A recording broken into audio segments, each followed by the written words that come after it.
Assalamualaikum warahmatullahi wabarakatuh. Yang saya hormati Bapak Dr. Alfitman MSc sebagai dosen pengampu Sistem Informasi Manajemen. Kami dari kelompok 5 akan mempresentasikan tentang TI Infrastructure and Emerging Technology. Perkenalkan, saya Sabila Kistina Najedi sebagai moderator, dan teman saya yang pertama Imam Praitno, kedua Sultana Akila Alganiu, ketiga Aulia Rizky Ilahi, keempat Juwita Jernita Gea, dan yang kelima Risya Murdani.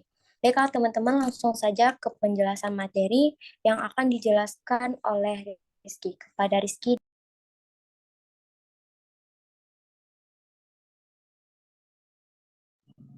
Baik, terima kasih moderator. Saya akan menyampaikan materi tentang infrastruktur TI dan pergerakan evolusi infrastruktur TI. Infrastruktur teknologi informasi atau TI sebagai sumber daya teknologi bersama yang menyediakan platform untuk aplikasi sistem informasi spesifik perusahaan. Infrastruktur TI termasuk investasi dalam perangkat keras, perangkat lunak, dan layanan seperti konsultasi, pendidikan, dan pelatihan yang dibagi di seluruh perusahaan atau di seluruh unit bisnis di perusahaan. Infrastruktur TI menyediakan landasan untuk melayani pelanggan, bekerja dengan vendor, dan bisnis standar perusahaan.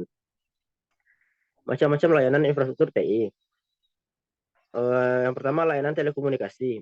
Jasa telekomunikasi menyediakan data, suara, dan konektivitas video pada karyawan, pelanggan, dan supplier. Kemudian, layanan manajemen data. Layanan manajemen data yang menyimpan dan mengelola data perusahaan serta menyediakan kemampuan untuk menganalisis data. Layanan perangkat lunak aplikasi, yaitu layanan perangkat lunak aplikasi termasuk layanan perangkat lunak online yang memberikan kemampuan berskala perusahaan seperti perencanaan riset perusahaan, manajemen hubungan pelanggan, dan manajemen rantai pasokan, dan sistem manajemen pengetahuan yang digunakan bersama oleh semua unit bisnis. Berikutnya layanan manajemen fasilitas fisik. Layanan manajemen fasilitas fisik yang mengembangkan dan mengelola instalasi fisik yang diperlukan untuk telekomunikasi, komputasi, dan layanan manajemen data. Kemudian layanan manajemen TI. Layanan manajemen teknologi informasi yang merencanakan dan mengembangkan infrastruktur berkoordinasi dengan unit bisnis untuk layanan teknologi informasi, mengelola akuntansi dan pengeluaran serta pemasukan, dan menyediakan layanan manajemen proyek. Berikutnya layanan standar TI. Layanan standar teknologi informasi yang menyediakan perusahaan dan unit bisnisnya dengan kebijakan yang menentukan teknologi informasi mana yang akan digunakan, kapan, dan bagaimana. Layanan pendidikan TI.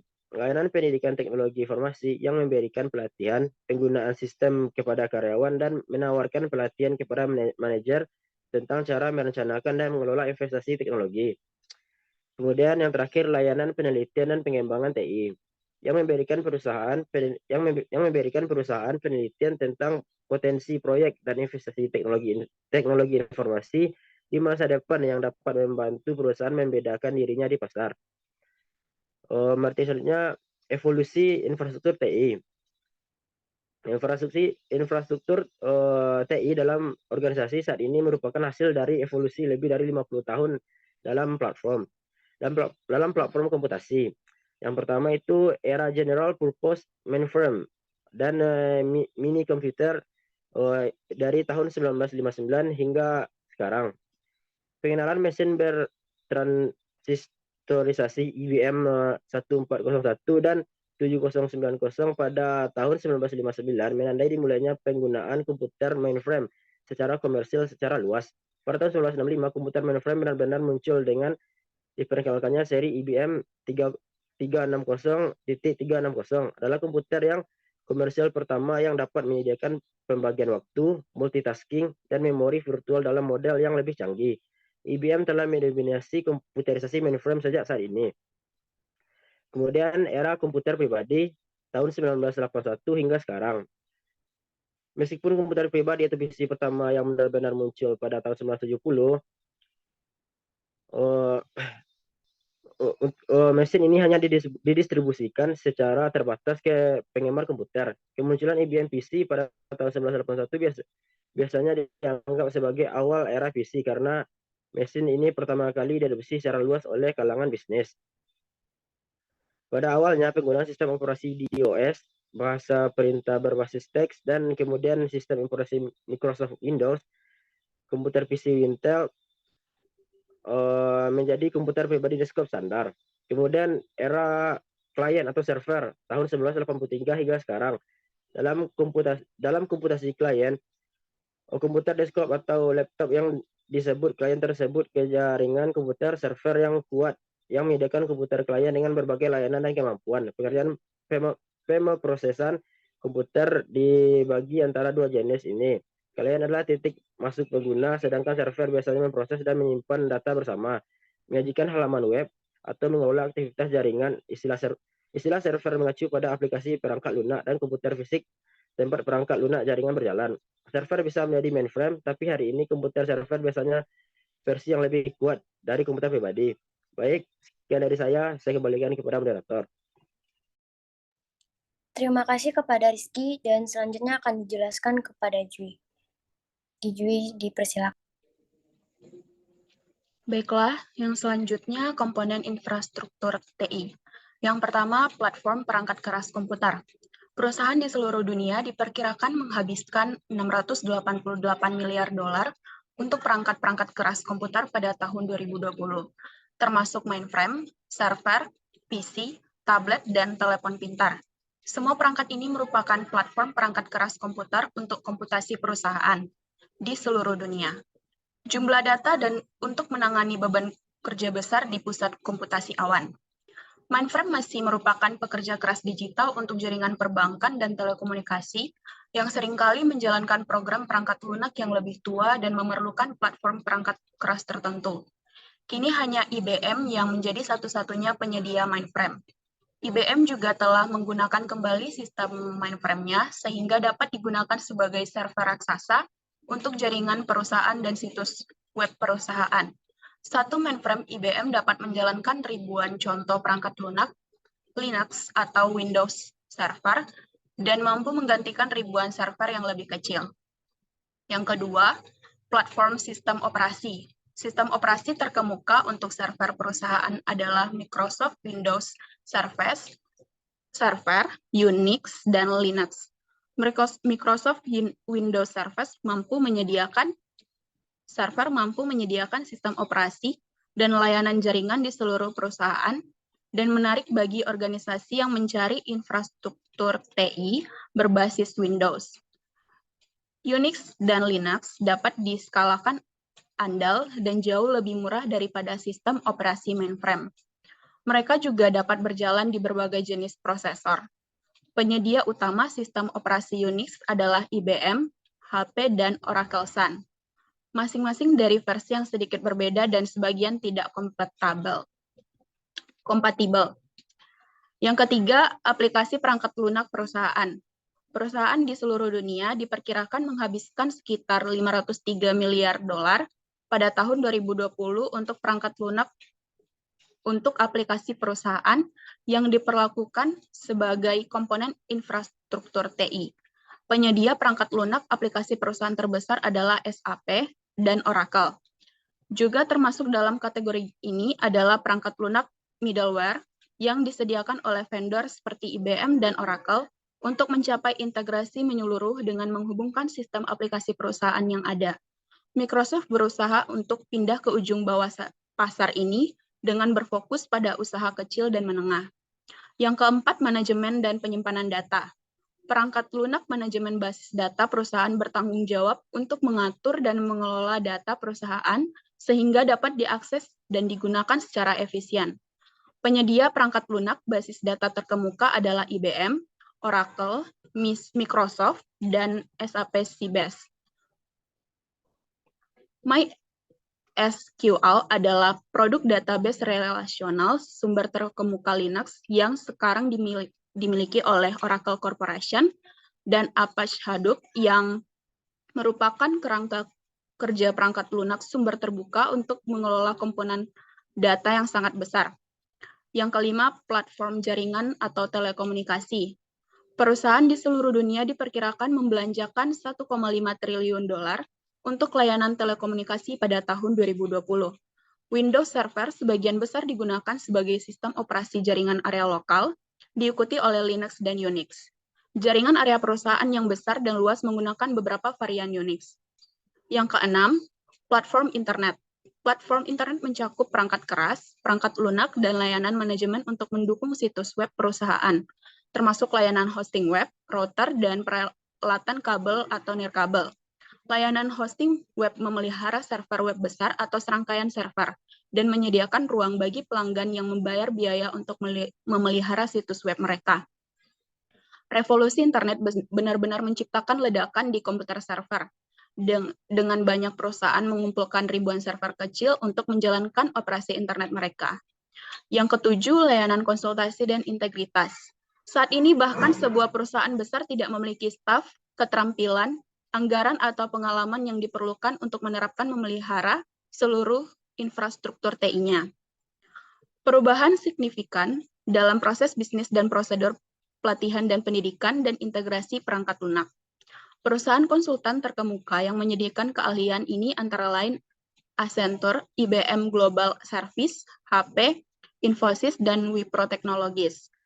Integrasi perangkat lunak berarti memastikan infrastruktur baru bekerja dengan sistem warisan lama yang disebut perusahaan dan memastikan elemen baru dari pekerjaan infrastruktur satu sama lain. Sekian dari saya.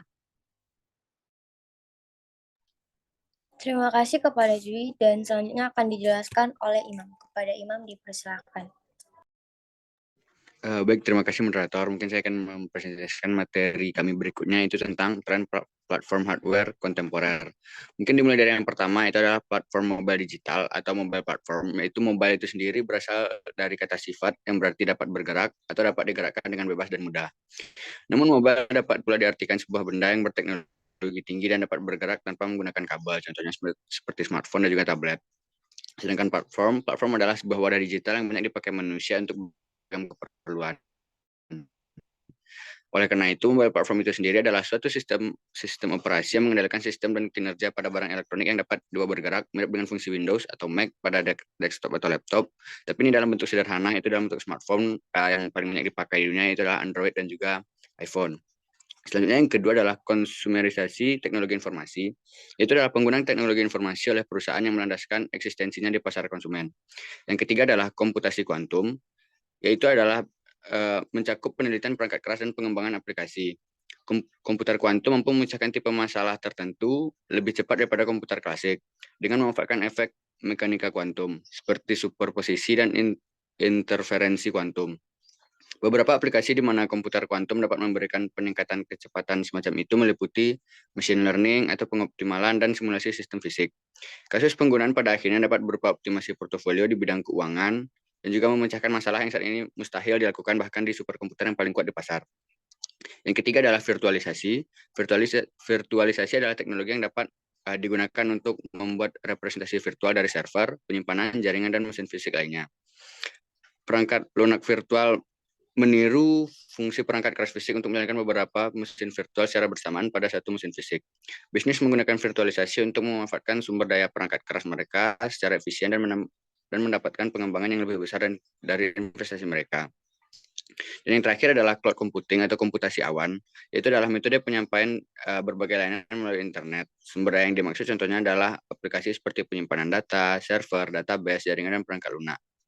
Daripada menyimpan banyak file di hard drive atau penyimpanan lokal di komputer atau handphone, penyimpanan berbasis cloud memungkinkan kita untuk menyimpan file selama memiliki akses ke internet. Cloud computing juga merupakan opsi yang populer karena memiliki banyak keuntungan seperti irit biaya, meningkatkan produktivitas, kecepatan, efisiensi, performa, dan juga keamanan. Dan contoh dari cloud computing yang paling banyak digunakan di dunia adalah Google Drive dan juga iCloud bagi yang menggunakan layanan iPhone atau Apple. Mungkin sekian yang dapat saya sampaikan, saya kembalikan kepada moderator. Terima kasih kepada Imam dan selanjutnya akan dijelaskan kepada Risa. Pada Risa dipersilakan. Baik, terima kasih kepada moderator. Di sini saya akan menjelaskan materi mengenai platform dan tren perangkat lunak. Terdapat 4 tema utama dalam perkembangan platform perangkat lunak kontemporer. Yang pertama yaitu open source software. Open source software adalah perangkat lunak yang kode sumbernya tersedia untuk umum dan dapat dimodifikasi, diubah, dan dibagikan kembali oleh siapa saja. Dalam open source software, pengguna memiliki hak untuk mengakses, memodifikasi, dan menggunakan kode sumber tanpa harus membayar lisensi atau royalti kepada pengembang atau pemilik perangkat lunak. Salah satu open source software yang terkenal adalah Linux. Yang kedua, software for the web. Software for the web atau dikenal juga sebagai web application adalah jenis perangkat lunak yang dirancang untuk berjalan di lingkungan web. Perangkat lunak ini dapat diakses melalui browser web dan digunakan pengguna untuk memproses, menyimpan, dan mengakses data melalui internet. Contoh software for the web yaitu Java, Hypertext Markup Language atau HTML, dan JavaScript. Yang ketiga, Web Service and Service-Oriented Architecture. Web Service adalah sebuah metode komunikasi antara dua aplikasi perangkat lunak yang memiliki jaringan internet. Web Service menyediakan sebuah standar komunikasi yang dapat diakses oleh berbagai jenis aplikasi dan platform yang berbeda. Dengan menggunakan Web Service, aplikasi dapat berinteraksi dan bertukar data dengan mudah dan efektif melalui jaringan internet. Oriented Architecture atau SOA adalah sebuah arsitektur perangkat lunak yang berfokus pada penggunaan web service untuk menghubungkan berbagai aplikasi perangkat lunak yang berbeda dalam sebuah sistem. SOA didesain agar aplikasi dapat saling berkomunikasi dan berinteraksi satu sama lain melalui web service dengan cara lebih terstruktur dan terstandarisasi. Yang keempat yaitu outsourcing and cloud service. Software outsourcing adalah praktik mempekerjakan perusahaan atau individu lain untuk mengembangkan, mengelola, dan memelihara perangkat lunak untuk satu organisasi. Outsourcing perangkat lunak dapat membantu organisasi mengurangi biaya pengembangan perangkat lunak. Mungkin untuk menggunakan sumber keras dan perangkat lunak melalui internet, seperti panen data, layanan komunikasi, dan layanan. Cloud service memungkinkan pengguna untuk mengakses sumber daya yang diperlukan dengan mudah dan fleksibel tanpa harus memiliki perangkat keras atau infrastruktur perangkat lunak mereka sendiri. Layanan cloud dapat membantu organisasi menghemat biaya infrastruktur perangkat keras dan lunak, memungkinkan organisasi untuk mengakses dan mengelola data mereka dari mana saja dan kapan saja asalkan terhubung ke internet. Sekian dari saya kembalikan kepada moderator. Terima kasih kepada Lisa. Selanjutnya akan dijelaskan oleh Acil. Kepada Acil dipersilakan. Baiklah, terima kasih kepada moderator. Saya akan menyampaikan materi tentang tantangan dalam mengelola infrastruktur dan solusi manajemen TI. Yang pertama yaitu berurusan dengan perubahan platform dan infrastruktur. Seiring pertumbuhan perusahaan, mereka seringkali dengan cepat melampaui infrastruktur. Ketika perusahaan menyusut, mereka bisa terjebak dengan infrastruktur yang berlebihan yang dibeli pada masa yang lebih baik. Skalabilitas mengacu pada kemampuan komputer, produk, atau sistem untuk berkembang untuk melayani sejumlah besar pengguna tanpa mengalami kerusakan. Aplikasi baru, merger dan akuisisi, dan perubahan volume bisnis semuanya mempengaruhi beban kerja komputer dan harus dipertimbangkan ketika merencanakan kapasitas perangkat keras. Perusahaan yang menggunakan platform komputasi mobile dan komputasi awan akan membutuhkan kebijakan, prosedur, dan alat baru untuk mengelola platform ini. Mereka perlu menginventarisir semua perangkat seluler yang digunakan untuk bisnis dan mengembangkan kebijakan serta alat untuk melacak, memperbarui, dan mengamankan perangkat tersebut. Perusahaan seringkali menggunakan perangkat lunak manajemen perangkat seluler atau MDM yang memantau, mengelola, dan mengamankan perangkat seluler yang digunakan di berbagai penyedia layanan seluler dan juga di beberapa sistem operasi seluler yang digunakan dalam organisasi. Alat bantu MDM memungkinkan Departemen TI untuk memantau pengguna perangkat seluler, menginstal atau memperbarui perangkat lunak seluler, serta mencadangkan dan memulihkan perangkat seluler.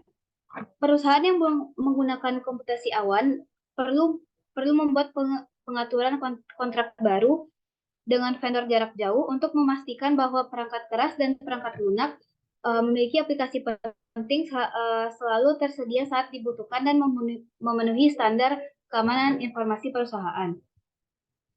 Tergantung pada manajemen bisnis untuk menentukan tingkat waktu respons dan ketersediaan komputer yang dapat diterima untuk sistem penting perusahaan dan mempertahankan tingkat kinerja bisnis yang diharapkan. Yang kedua, manajemen dan tata kelola. Masalah yang sudah lama ada di antara para manajer sistem informasi dan CEO adalah pertanyaan tentang siapa yang akan mengendalikan dan mengelola infrastruktur TI perusahaan. Tetapi setiap organisasi harus mendapatkan jawaban berdasarkan kebutuhan sendiri. Yang ketiga yaitu membuat investasi infrastruktur yang bijak. Infrastruktur TI merupakan investasi besar bagi perusahaan. Jika terlalu banyak dana yang dihabiskan untuk infrastruktur, maka akan mengganggu dan menjadi penghambat kinerja keuangan perusahaan. Komputasi awan adalah cara berbiaya rendah untuk meningkatkan skalabilitas dan fleksibilitas. Tetapi perusahaan harus mengevaluasi opsi ini dengan hati-hati, mengingat persyaratan keamanan dan dampaknya terhadap proses bisnis dan alur kerja. Dalam beberapa kasus, biaya menyewa perangkat lunak lebih mahal daripada membeli dan memelihara aplikasi secara internal, atau perusahaan dapat mengeluarkan biaya yang berlebihan untuk layanan cloud. Namun ada banyak manfaat dari penggunaan layanan cloud, termasuk pengurangan yang signifikan dalam hal perangkat keras. Beralih ke komputasi awan memungkinkan perusahaan untuk fokus pada bisnis inti mereka daripada masalah teknologi. Baiklah, sekian yang dapat saya sampaikan. Saya kembalikan kepada moderator. Terima kasih kepada Acil. Sekian presentasi kami hari ini. Jika ada kurangnya, kami mohon maaf sebesar-besarnya. Wabillahi taufiq wal hidayah. Assalamualaikum warahmatullahi wabarakatuh.